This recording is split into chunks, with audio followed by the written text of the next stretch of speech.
Hello, this video is to cover section 1.1, which is linear equations in one variable. The main focus is to be able to solve a linear equation in one variable. Here are some properties that will help us to do that. The first is called the addition property of equality. It says let A, B, and C be real valued expressions. A is equal to B is equivalent to A plus C, which is equal to B plus C. Basically, we can add whatever we want as long as we add it to both sides of the equal sign. The multiplication property of equality says that A equals B is equivalent to A times C, which is equal to B times C, where C cannot equal 0. That basically says we can multiply by whatever we want as long as we do it to both sides of the equal sign. All right, so we're going to be solving these equations, and I like to tell my students to always think about the inverse or opposite operation when you're solving. So just like whenever you open a door and you go into a room, at some point you open the door and you leave the room. Or maybe whenever you lock a door and you unlock a door, right? You're undoing that operation. Okay, so for number one, we have x over 16 equals 0.4, but I would like to think of this as x divided by 16 equals 0.4. And when we solve, I just want to point out we're doing the opposite operation. All right, so what is the opposite of division? Well, the opposite of division would be multiply. So what I can do is I can multiply both sides by 16. So really, it would look like this. I'm going to multiply the left side by 16 and the right side by 16 because my goal is to get x by itself.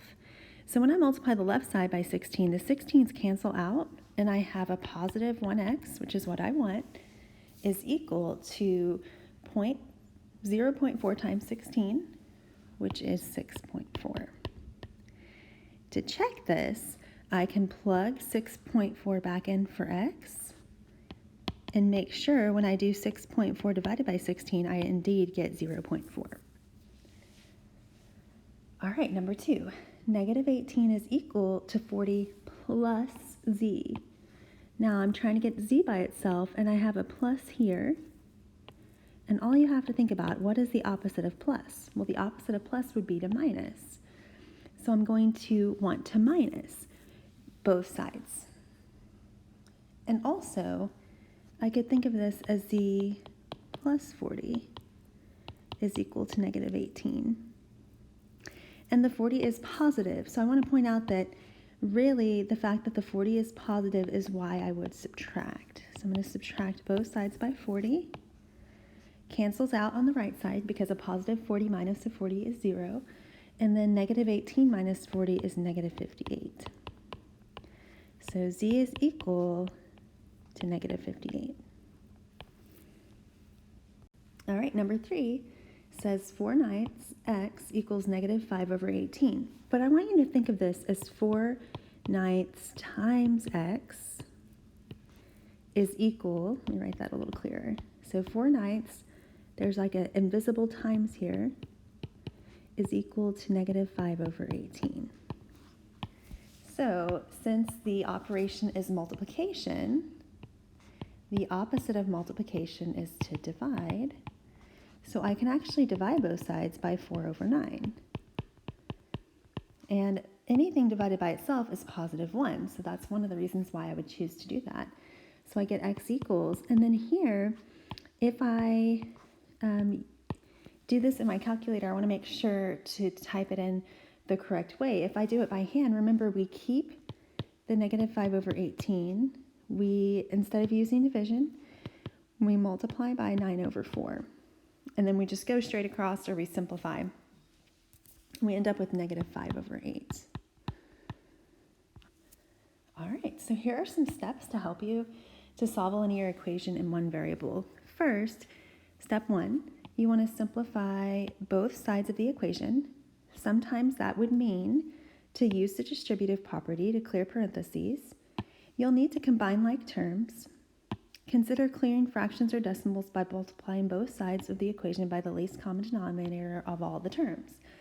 So once you simplify both sides of the equation, then you can do step 2, which says use the addition property of equality to collect the variable terms on one side of the equation and the constant terms on the other side.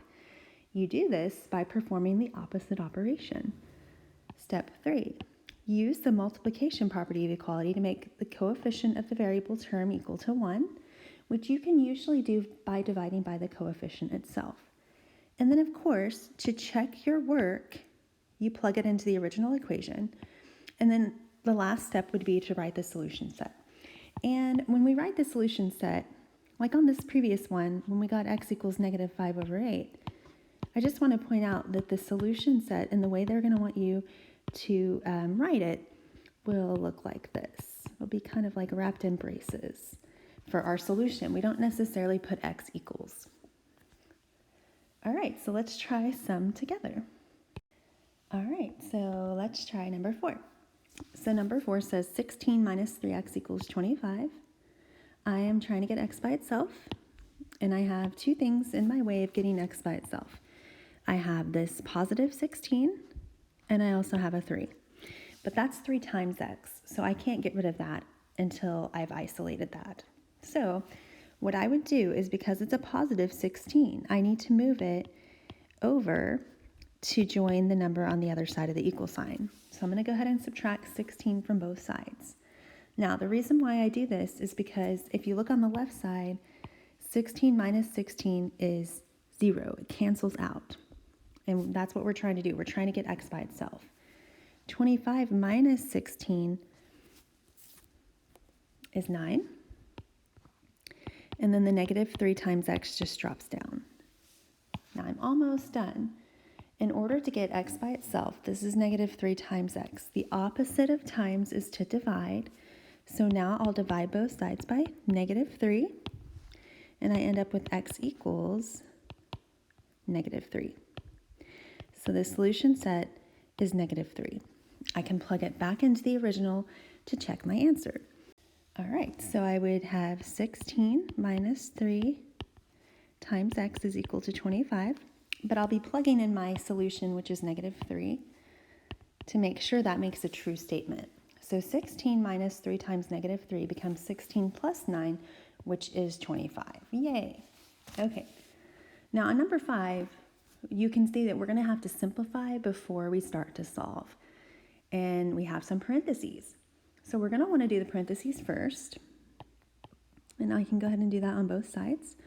So this becomes x plus, and then 4 times x, and then 4 times negative 5 is equal to 4 times x, and then 4 times 2.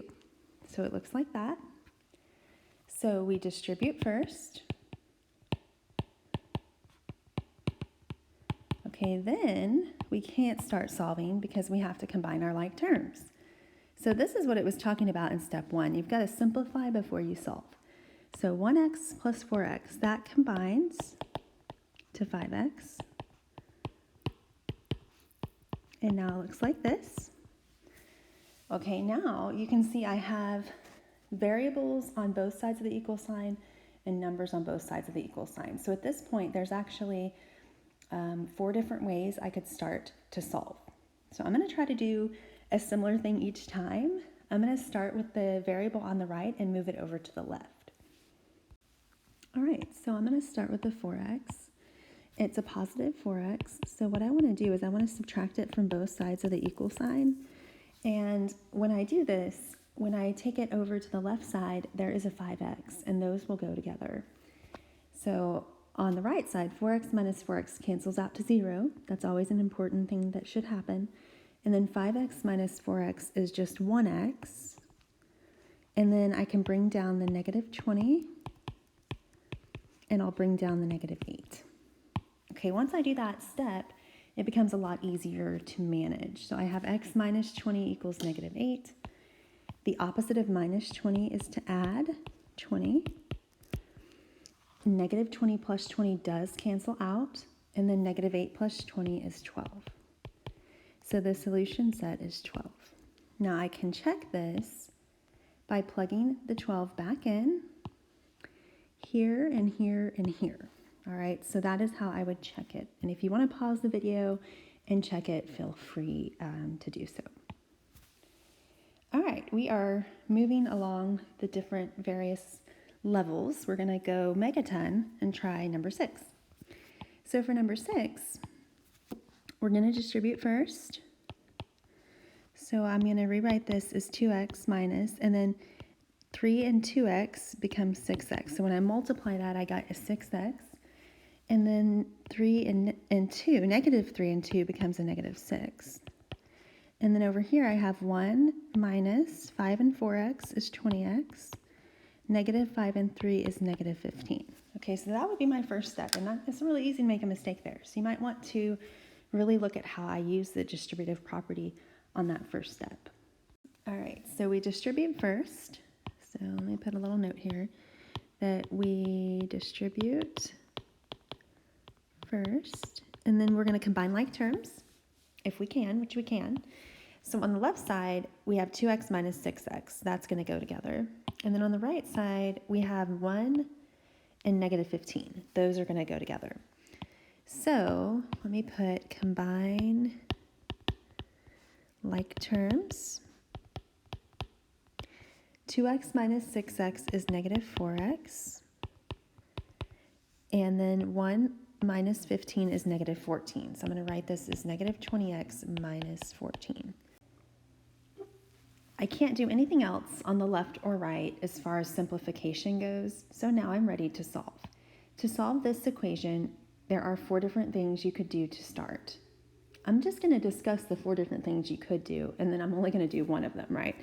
So some people will choose to just add 20x to both sides, while others might choose to add 6 to both sides.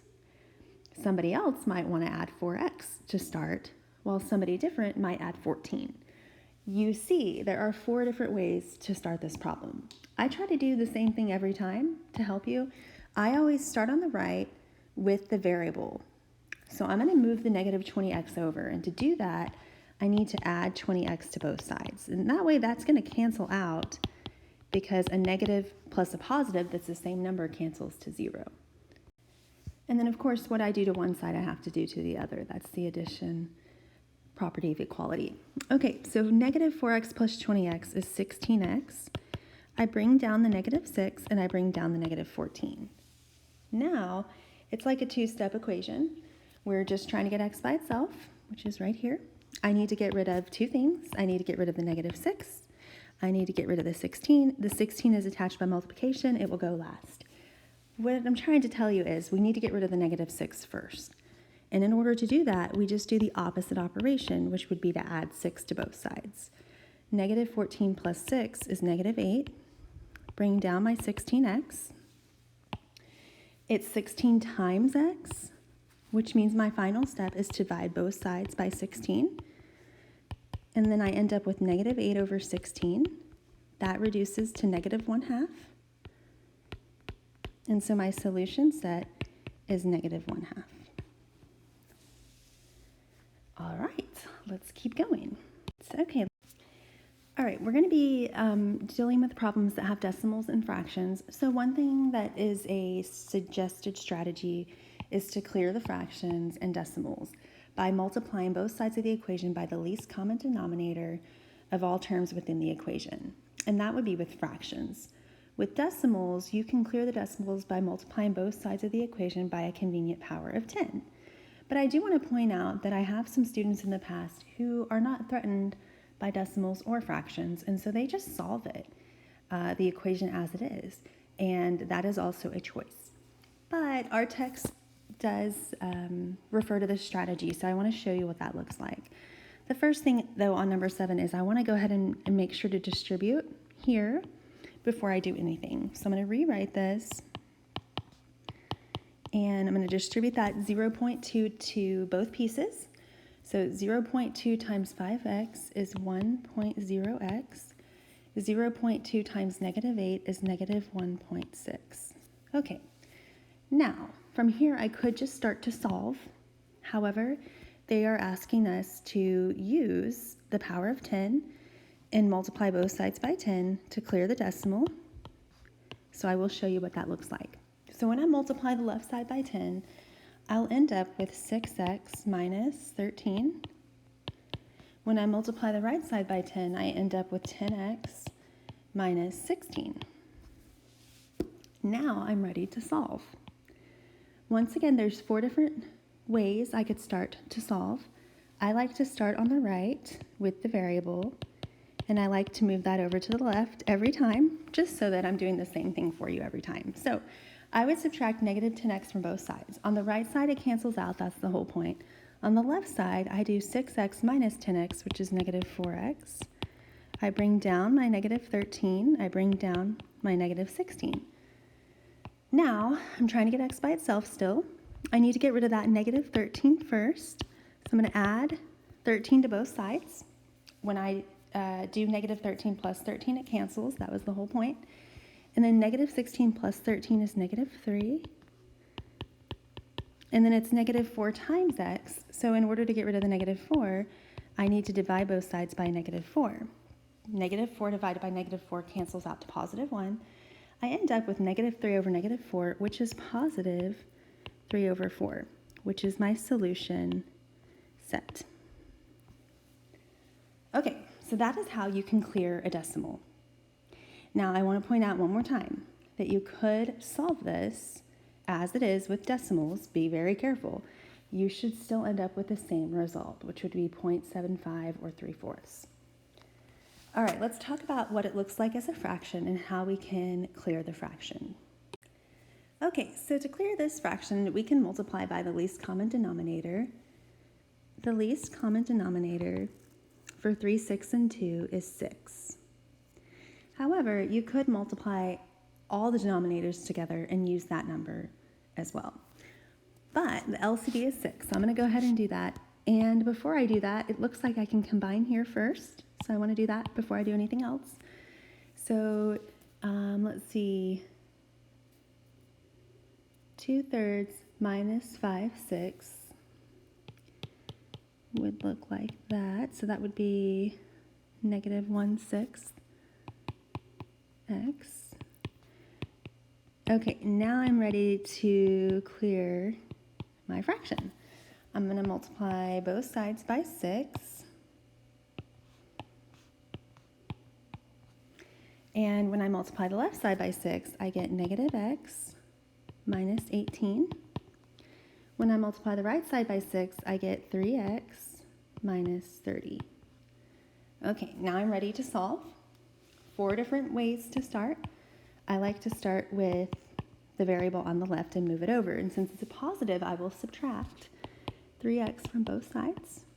And then negative 1x minus 3x is negative 4x. I'll bring down the negative 18. And I'll bring down the negative 30. And then I'm trying to get x by itself, so I need to add 18 to both sides.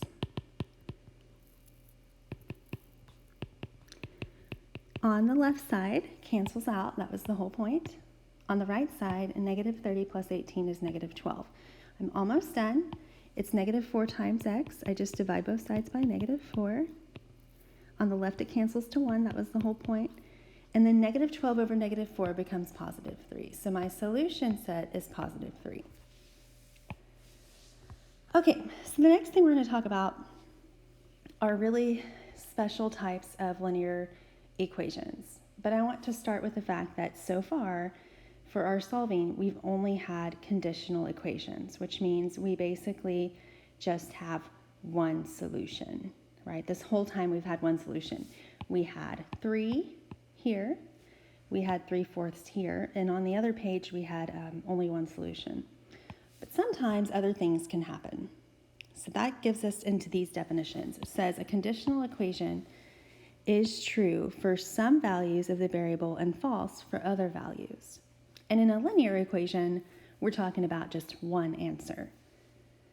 A contradiction is an equation that is false for all values of the variable. And if you think about a contradiction as like a lie. And then last, the identity is an equation that is true for all values of the variable for which the expression is and equations are defined. All right, so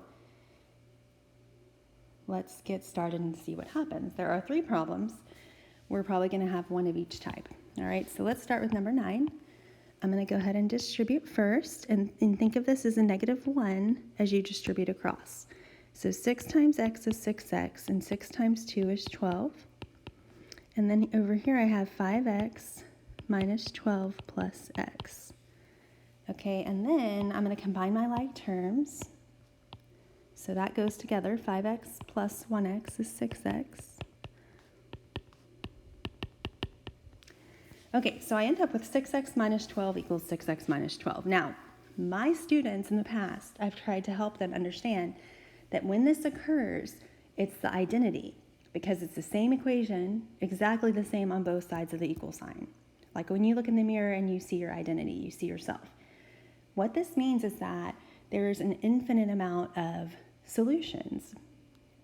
And the reason why is because whatever I plug in for x, every real number would make it a true statement. Now, if I don't notice and I start to solve, because I love to solve, I would subtract 6x from both sides, and it would cancel out on both sides. And I would think, oh no, this means something special.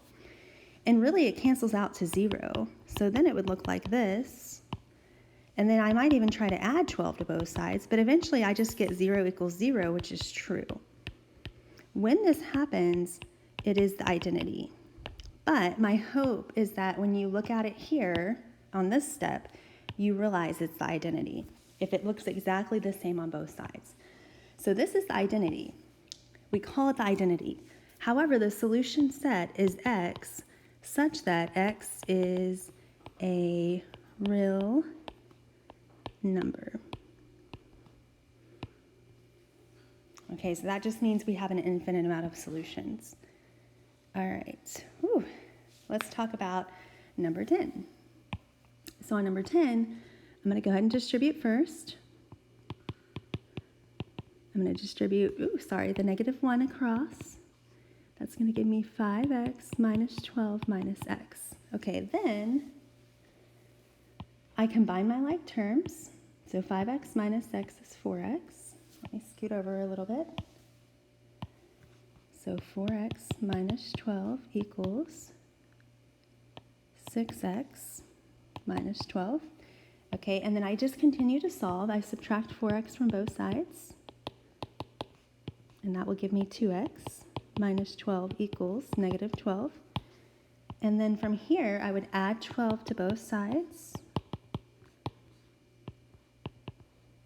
Now notice I get a 0, but I get a 0 just based on my numbers, not my variable. I still have 2 times x equals 0.